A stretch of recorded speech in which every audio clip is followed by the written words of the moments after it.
Welcome back to the boys. Before we get started, I want to apologize about my camera quality. And today we're going to be taking a look at a show called Singularity. Let's get started. In 2017, VA Industries and its genius founder Elias revolutionized the world of robotics with very advanced helpers that can assist humans with almost every menial task, from driving to house chores. By 2019, 3 out of 4 households have a robot in them. Does it mean that the American finally fixes the income issues? Or everybody just became rich? And the standard of living rises greatly. Then VA Industries starts to build robots for military use, thinking this would put an end to global wars. How the fuck would this put an end to global war? It will just make it more better since no one is actually even dying. However, it has the opposite effect. Humanity is now free to make as many wars as they want with robotic efficiency.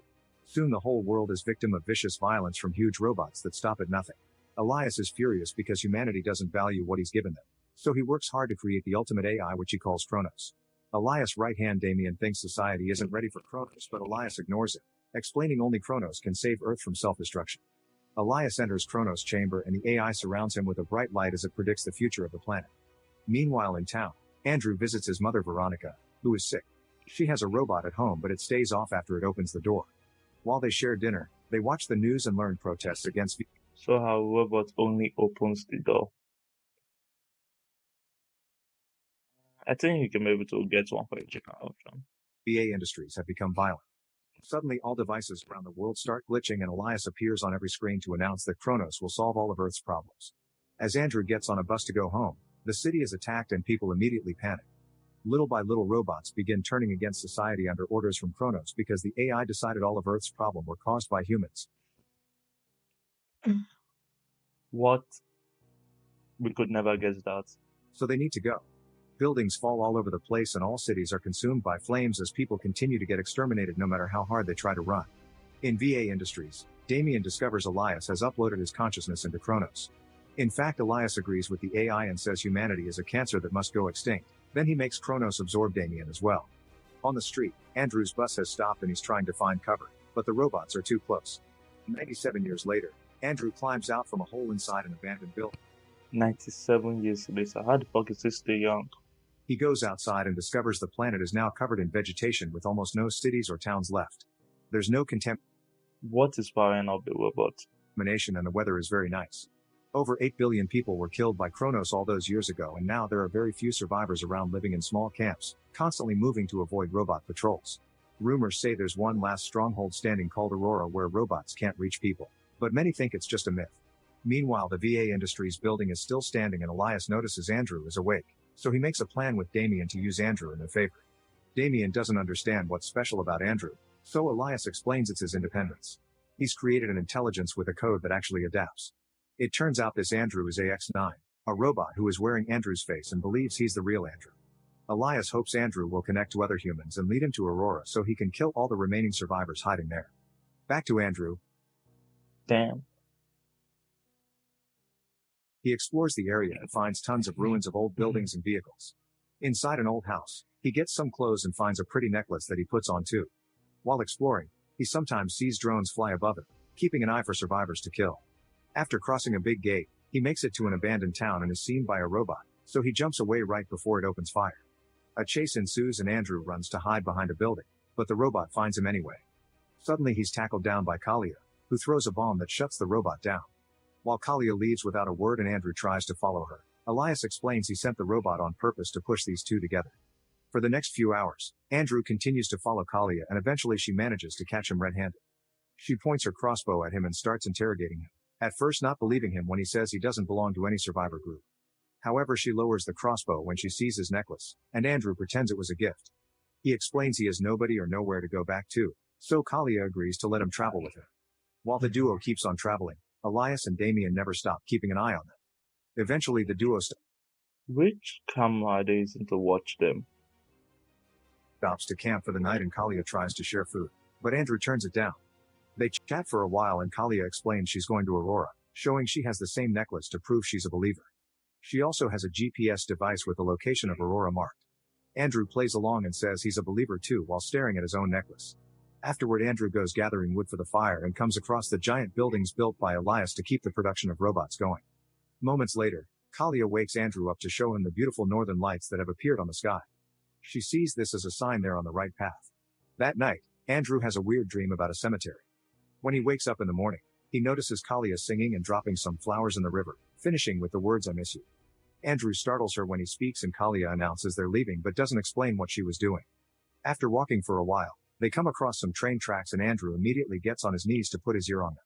You know, one of the most funny thing is that in this time, humans will still fight each other. That's why she's carrying a bow. Because a bow will do nothing against a robot. It's to protect herself against other humans. So it's quite funny that even in the end of the world, humans are still fighting each other. He awkwardly explains he loves trains, so Kalia has to explain there hasn't been any working trains in decades. Sometime later, they come across a river and Andrew is creeped out by all the skulls in it. Kalia points out there are no people around to bury the dead. Since there's no bridge, they get in the water to cross the river, unaware that a robot is following them. When darkness falls, they find an old church and make sure it's empty before agreeing to spend the night there. Andrew remembers his childhood and explains to Kalia that in the old days people were supposed to come to church every week, which she finds dumb. Then Andrew searches for some wood for a fire and opens a box, not knowing it's a music player. The noise echoes in the building and Kalia immediately turns it off, but it's too late. A robot has heard them. The duo quickly hides behind some benches while the robot enters the church and does a quick search, leaving when it finds nothing. Afterward, Kalia scolds Andrew for what his mistake and realizes he isn't from around here. She wonders if he comes from an underground shelter or the caverns, so Andrew just says yes. The next morning, Kalia wakes up to discover they ended up cuddling in their sleep, so she quickly moves away and pretends it didn't happen.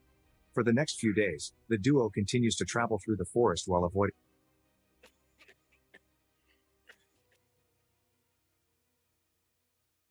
all the robots in the area. Not knowing Elias never stops watching them. One afternoon, Kalia stops to enjoy the birds singing and Andrew comments on how robots don't kill animals. Kalia has to explain the story of Kronos to him, reminding him that it was humans who almost destroyed the planet. Later that day, they find an abandoned cabin in the woods and choose it to spend the night. As they look around, they come across an old Polaroid camera and Andrew teaches Kalia how to use it, so they take pictures of each other. Then Kalia finally opens up, explaining she grew up in one of the last human strongholds. Her family had been getting ready to leave to Aurora, but her sister ran outside alone and was shot down by a drone. She was still alive but too wounded to move, so Kalia's parents left without her. Kalia stayed with her sister and kept her company until she died. All the necklaces from the family members have a tracker connected to the GPS device, so Kalia is going to Aurora by following her dad's signal. How is she charging the phone? Which hasn't moved for a while. The next morning, Andrew sees some people walking outside the building. Kalia doesn't want anything to do with them because they could be dangerous, but Andrew convinces her to approach them to see if they can team up. The duo sneaks into the forest and discovers a small camp of survivors. Before they can react, a girl sees them and warns her group, who immediately start chasing after them with weapons in their hands. Kalia, Why would you fight other humans when humans are getting extinct? This is why robots kill us, because we're so even dumb. We're so dumb. and Andrew start running only for Andrew to trip and fall, so Kalia leaves without him. As a robot, you're pretty dumb yourself. The survivors quickly knock Andrew out and when he wakes up, he's being Isn't he supposed to have more robot resistance against all this stuff? And isn't he not supposed to realize that he doesn't feel pain or he doesn't feel anything once they punch him? tied to a tree and punched. In VA Industries, Damien thinks their plan has failed, but Elias knows better. Minutes later, Kalia finds the pictures and feels guilty, so she goes back to rescue Andrew. She carefully sneaks behind the tree and starts cutting the ropes, but the locals see her and drag her away. The men surround Kalia and get handsy, intending to take advantage of her. This makes Andrew very angry and he snaps, screaming as he breaks free. Then he fights the survivors, easily knocking them down and being amazed by this supernatural strength. His feat distracts him and the leader sees an opening, attacking Andrew with a sword to bring him down. This allows Kalia to stab him with an arrow from behind, killing him. Afterward, Kalia drags Andrew to a safe spot where he passes out. That night he again dreams of How does robot even dream exactly? the cemetery and gets a shock when he sees certain grave. In the morning, Kalia wakes up and cries, thinking Andrew is dead. She opens his jacket to check the wound and freaks out when she sees mechanical parts. Andrew wakes up and is shocked. This guy is some built cheap robot. Just imagine to be able to get caught by a sword. It's either that sword is a very sharp sword or This guy is cheaply built. Shocked by what he sees because he's always believed he's human. But Kalia thinks he's been tricking her the whole time and runs away alone. Seeing this, Damien announces it's time to retrieve the subject. Another dream takes over Andrew's mind and he's at the cemetery again. This time he manages to take a good look at the grave and is shocked to see his own name on it. Suddenly a robot appears behind him and Andrew wakes up on a table inside a lab. Damien is handling the computer and proceeds to explain how VA Industries took Andrew's brain and put it in AX9, making him believe he's the real Andrew and those are his memories. Andrew is in denial and insists he's human, but Damien ignores him and keeps on looking at the memories he made with Kalia to find Aurora's location. It's hard to search because Andrew's code has evolved and now his mind is acting on its own will, almost like an actual human.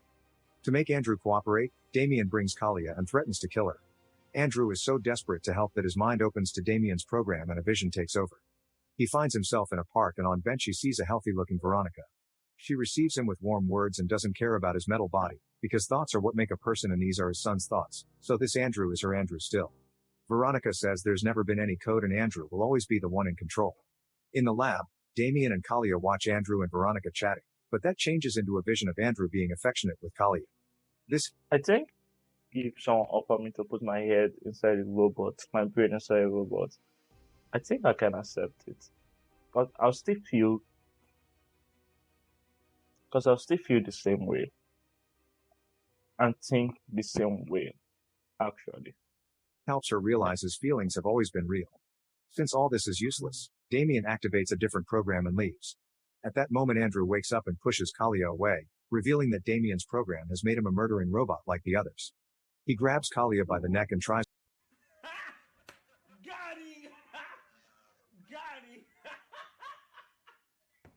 to choke her. But Kalia kisses him and brings out his emotions.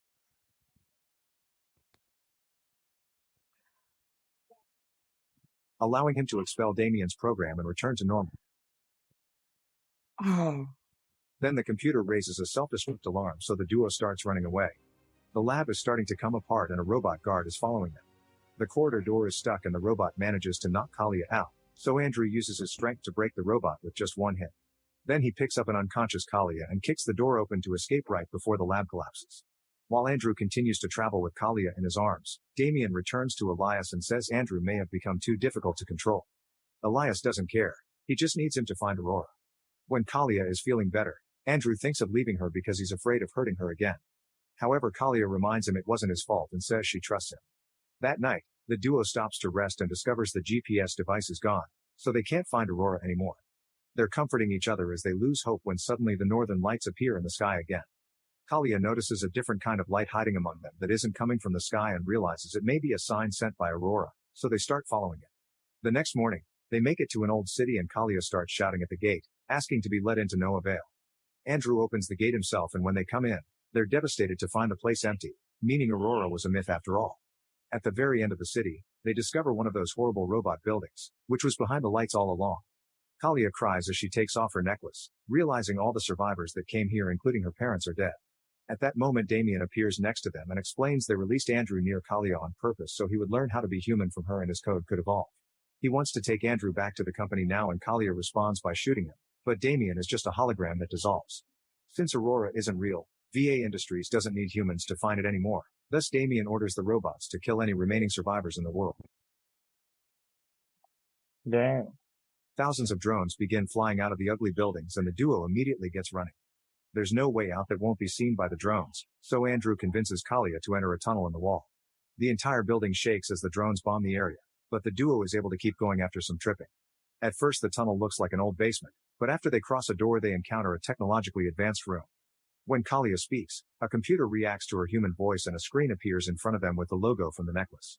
Since Kalia lost hers, Andrew shares his own and she puts it on the computer, activating a program that shows them they're inside a spaceship, and Aurora is a planet far away where survivors have escaped to start over. The spaceship raises from the ground and is seen by Elias, who also realizes the truth. With the drones coming after the ship, Andrew gets nervous because he doesn't think they'll welcome him in an anti-robot society. However, Kalia promises she'll vouch for him because he's no different from an actual human and she thinks they'll see it too. He agrees to go to be with her and Kalia launches the ship, which makes a hyperdrive jump across space and instantly shows up at Aurora. The place is absolutely beautiful and humanity is thriving there. On Earth, Elias decides that Damien isn't needed anymore and deletes his consciousness from Kronos, so his actual body dies. Then Elias gets an army of spaceships ready to go to Aurora, hoping to finish killing humanity. Talia isn't scared because she thinks that with Andrew on their side, humanity has a chance. Whoa, that was something. I'll check if there's a part 2 for this movie. Though, why does this guy want to kill humans so badly? I accept we are dumb, but I don't think we are that dumb. Anyway, if you like the video, please like and subscribe and comment how you think I should be able to handle future videos better, because this is my first time actually doing stuff like that. Thank you very much. Peace out.